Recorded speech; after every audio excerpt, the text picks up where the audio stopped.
خان صاحب کو مائنس کرنے کی باتیں ہو رہی ہیں، ان کو مائنس کر کے اور جو الیکشن جو سینیریو بن رہا ہے، ایک نئی پارٹی بھی وجود میں آ گئی ہے۔ مقدموں کی پیشی تھی، اس کے لیے حاضر ہوا اور اپنی اس سلسلے میں جس کی تاریخ پڑ گئی ہے، میں یہ عرض کرنا چاہوں گا کہ اس وقت پورے ملک میں بحث چل رہی ہے جو کل اسحاق ڈار صاحب نے ایک وفاقی بجٹ پیش کیا ہے۔ میں نے اس کا مطالعہ کیا ہے اور جو میں نے سرسری مطالعہ کیا ہے اس کے بارے میں یہ کہہ سکتا ہوں کہ یہ جھوٹ کا پلندہ ہے اور ہنسوں کا گھورک دندہ ہے۔ میری نظر میں جو IMF کا فریم ورک جس کے سامنے رکھتے ہوئے یہ ان سے مذاکرات اور گفتگو کرتے رہے، یہ اس فریم ورک سے مطابقت نہیں رکھتا۔ میری نظر میں جس قسم کے انہوں نے ایسٹیمیٹس دیے ہیں ایگزیجریٹڈ ہیں۔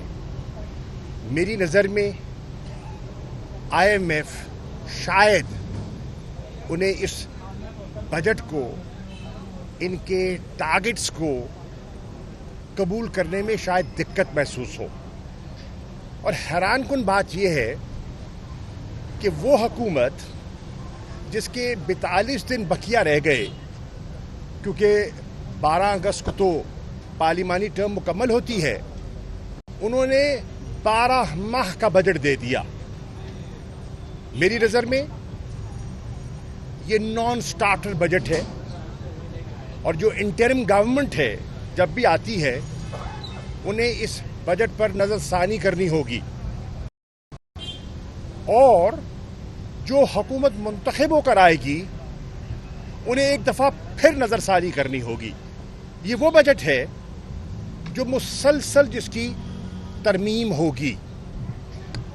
انٹرم گورنمنٹ کرے گی، میں پیشن گوئی کر رہا ہوں، اور آنے والی منتخب حکومت کرے گی، کیونکہ ان کا جو پروگرام تھا IMF کا، جس کے ابھی 3 ریویو باقی تھے، 9واں، 10واں، 11واں، وہ مکمل نہیں ہو پائیں گے۔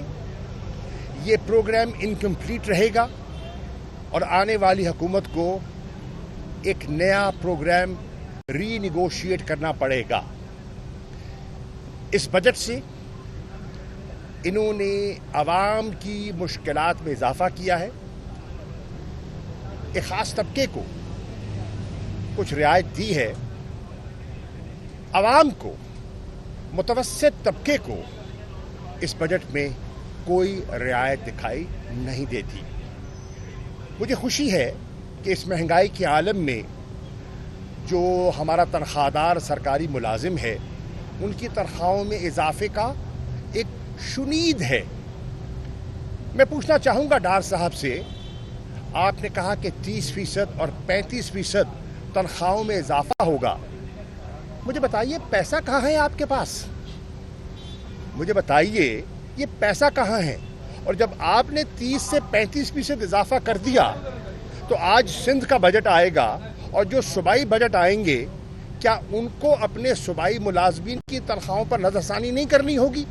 اور اگر وہ اپنی تنخواہوں پر نظر ثانی اور پینشنز پر نظر ثانی کریں گے تو آپ نے اپنے بجٹ ڈاکومنٹ میں جو 650 ارب کا سرپلس شو کیا ہے، وہ کہاں جائے گا؟ وہ کہاں سے آئے گا؟ یہ سوال ہے میرا ڈار صاحب سے۔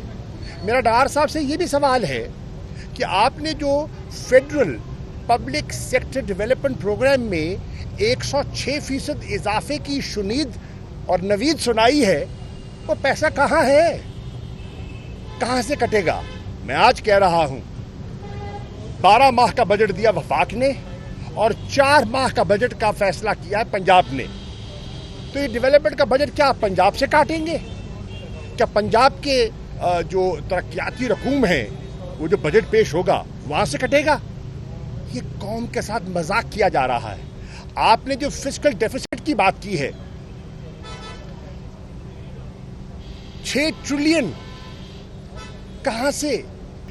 جو آپ نے ریونیوز کی بات کی ہے، آپ نے کہا ہے اس سال کے ٹارگٹ آپ اچیو نہیں کر سکے اور اپنا ٹارگٹ بڑھا دیا اور ایک اندیا دیا ہے کہ ٹیکس ریونیو اور نان ٹیکس ریونیو میں 1.3% بوئنسی آئے گی.